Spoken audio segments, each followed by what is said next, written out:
So I have my woman's Bible study and we're studying the book of Esther, and I'm reading chapter 6 today. So I want to summarize that with you and to share some revelations that God has given me. So the king is reading the book of Chronicles, and in previous chapters Mordecai warned the king that his guards were plotting to kill them, and then nothing happened. So in this chapter the king reads the book of the Chronicles and realized that Mordecai wasn't honored in any way. And also, previous chapters, Haman is plotting to kill Mordecai because he wouldn't bow down to him in his pride, and thus leading to the annihilation of all the Jews. And so the king goes to Haman and says, how should we honor the man that I want to honor? And Haman thinks, oh, he wants to honor me, so I'm going to live up the experience and say we should parade this man in the streets wearing royal apparel and even using the king's horse.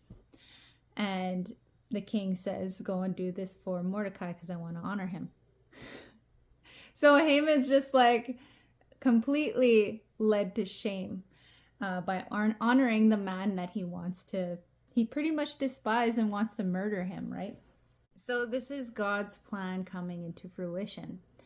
And it's no coincidence that the king couldn't sleep. It's no coincidence that he grabbed the very book that honored Mordecai's integrity. And it's no coincidence that he even used a man who despised this man, right? So it led me to the revelation that God is showing and reminding Mordecai that I am with you and I see you. And yeah, especially when you are overlooked, especially by the king. And not only that, that Mordecai didn't feel entitled to that appreciation.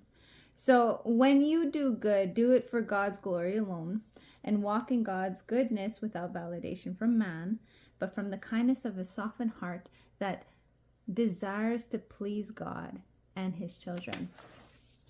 And I want you to recall a time where you felt overlooked and to know that God sees you. And his blessings will come at an appointed time. And he can use your enemies and the very people who hurt you to do it. And also bringing them to shame. So don't worry about the honor that comes from man, but wait on God's glory. And James 4:10 says, humble yourself and God will exalt you. The word says, never tire of doing good, and to know that God sees you and to trust him through everything. And also read the book of Esther. Thank you for watching. I love you and God bless you.